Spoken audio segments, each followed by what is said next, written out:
So hi welcome back to our channel. And இன்னைக்கு நம்ம என்ன வீடியோ பார்க்க போறோம் அப்படின்னா, ஆல்ரெடி கோஸ்ட் ரிவிஷன் அப்படின்னு ஒரு பிளான் நம்ம போன வீக் அனௌன்ஸ் பண்ணியிருந்தோம் இல்லையா. ஸோ அந்த ரிவிஷனுக்கான டெஸ்ட் தான் பார்க்க போறோம். ஸோ டெஸ்ட் போர்ஷன் என்னன்னா 10th தமிழ் பாலிட்டி கொடுத்துருந்தேன். மேக்ஸ் வந்து ஷெடியூல்லேயே ஒரு 4 டாபிக் கொடுத்துருப்பேன். HCF/LCM, time and work, percentage, அப்படி இனி ஒரு டாபிக் ஆட் பண்ணி கொடுத்துருப்பேன்.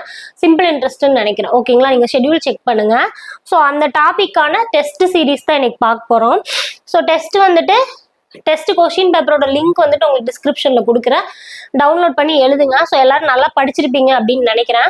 அண்ட் டெஸ்ட் எழுதுறப்ப மெயினாக கவனிக்க வேண்டியது என்ன அப்படின்னா வந்துட்டு OMR ஷீட் டவுன்லோட் பண்ணி டெடிகேட்டடாக 3 hours ஸ்பெண்ட் பண்ணி எழுதுங்க. ஸோ தமிழ் தனியாக எழுதுறது மோஸ்ட்லி இது ஹவுஸ் ஒய்ஃபுக்கு தான் இந்த இஷ்யூஸ் இருக்கும். தமிழ் தனியாக எழுதுவீங்க, மேக்ஸ் தனியாக, பாலிட்டி தனியாக எழுதுவீங்க. ஸோ இவ்வளோ நாள் எப்படி படிச்சிருந்தாலும் ஓகே. இதுக்கப்புறம் நம்ம அட்டன் பண்ண போகிறதே ஒரு 4 டெஸ்ட் தான் நம்ம ஷெடியூல் ஃபாலோ பண்ணுறவங்க. ஸோ அந்த 4 டெஸ்ட் உருப்படியாக 200 கொஸ்டின் உட்காந்து அட்டன் பண்ணுங்க. ஸோ இது நான் ஏன் சொல்றேன்னா, 200 கொஸ்டின் OMR ஷீட்ல அட்டன் பண்ணீங்கன்னா ஃபர்ஸ்ட் OMR ஷீட் மிஸ்டேக் வரலாம், டைம் மேனேஜ்மெண்ட் இருக்கு, அது தமிழ்லயே ரொம்ப ஸ்பெண்ட் பண்ணி முடிக்க முடியாம ஆகலாம், மேக்ஸ்ல வந்துட்டு ரொம்ப டைம் எடுக்கலாம், இல்லை பாலிட்டியில ஏதாவது கொஸ்டின் புரியல அப்படின்னா அங்கேயே ஸ்டக் ஆகலாம். ஸோ இந்த தப்பெல்லாம் இந்த 4 எக்ஸாம்ல பண்ணி அதை திருத்திட்டு எக்ஸாமுக்கு போகணும் அப்படிங்கிறக்காக தான். ஸோ ப்ரிப்பேர் பண்றது முக்கியம் இல்லை, அங்கே போய் எப்படி ப்ரெசென்ட் பண்றோங்கிறது இருக்குது. ஸோ இந்த வீக் சூப்பரா படிச்சுட்டுங்கிற ஆர்வக்கோளாறுல கொஸ்டின் பேப்பர் அப்படியே டவுன்லோட் பண்றது, டிக் பண்றது, அப்புறமா நோட்ல எடுத்துட்டு ABCDன்னு எழுதுறது, இந்த கொஸ்டின் நம்பரை போட்டு ABCD நிறைய பேர் பேட்ச்லேயே பண்றீங்க. ஸோ இந்த மாதிரி பண்ணாதீங்க. ப்ராப்பரா 200 கொஸ்டினையும் அட்ட ஸ்ட்ரெச்ல எழுதுங்க. அதே மாதிரி OMR ஷீட்டுக்கு பின்னாடி எப்படி மேக்ஸ் ப்ராக்டிஸ் பண்ணுவோமோ அதே மாதிரி OMR ஷீட் பின்னாடி திருப்பி மேக்ஸ் ப்ராக்டிஸ் பண்ணுங்க.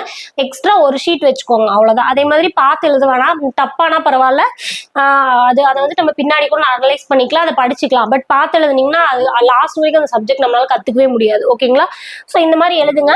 அண்ட் அதை விட முக்கியமான விஷயம், ஆன்சர் கீ வந்து டிஸ்கிரிப்ஷன்ல கொடுத்துருக்குறேன். ஸோ அதை டவுன்லோட் பண்ணிக்கோங்க. பண்ணிட்டு ஒரு 170 எடுக்கிறீங்க எக்ஸாமுக்கு அப்படின்னா, எக்ஸாம்பிளுக்கு ஒரு 30 கொஸ்டின் ஏன் தப்பு அப்படிங்கிறது கொஞ்சம் அனலைஸ் பண்ணுங்க. அதுதான் முக்கியம். டெஸ்ட் எழுதுறத விட தப்பான கொஸ்டின் ஏன் தப்புன்னு அனலைஸ் பண்ணிட்டீங்கன்னா அந்த 30 கொஸ்டினும் என்னைக்குமே மறக்காது. இன்னொரு விஷயம், அடுத்த டைம் நீங்க படிக்கிற மெத்தட் சேஞ்ச் ஆகும். ஓகேங்களா, ஒருவேளை நீங்க தமிழ்ல வந்துட்டு புக் பேக் படிக்காம இருக்கலாம், அது வந்து கொஸ்டின் கேட்டிருப்பேன்.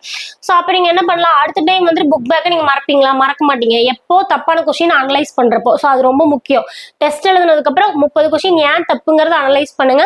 யார் எவ்வளவு மார்க் அப்படிங்கறதையும் வந்துட்டு நம்மளுக்கு போட்டுருங்க. ஓகேங்களா, கமெண்ட்ல பின் பண்ணுங்க. ஸோ நான் யார் எவ்வளவு மார்க் எடுத்திருக்கீங்கன்னு பாக்குறேன். யூடியூப் ஸ்டூடெண்டா இருந்தாலும் சரி, பேட்ச் ஸ்டூடெண்டா இருந்தாலும் சரி. ஓகேங்களா, ஸோ அவ்வளவுதான். இதுல அதே மாதிரி மேக்ஸை பொறுத்த வரைக்கும்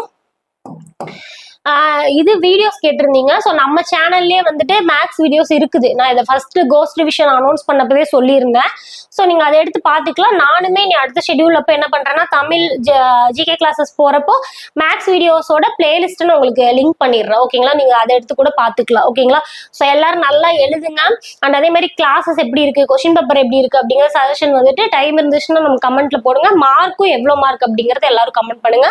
இதுக்கப்புறம் 3 டெஸ்ட் தான். டக்குனு இப்போ ஒரு 1 வீக் போயிடுச்சா, இனி ஒரு 3 டெஸ்ட் ஸ்பீடா படிச்சீங்க அப்படின்னா எக்ஸாம் வந்துடும். ஸோ ப்ராப்பரா இந்த கோஸ்ட் ரிவிஷனை ப்ராப்பரா படிச்சு நான் அந்த கிளாஸ் ஒழுங்கா கவனிச்சு நோட்ஸ் எடுத்துட்டு, அது போக அந்த கிளாஸ்ல நான் எக்ஸ்ட்ராவா என்ன படிக்க சொல்றேனோ அதையும் படிக்கிறீங்க அப்படின்னா ரொம்ப ஈஸியா வந்துட்டு ப்ரிலிம்ஸ் பாஸ் பண்ணிடலாம். ஓகேங்களா, ஸோ விட்டுறாதீங்க.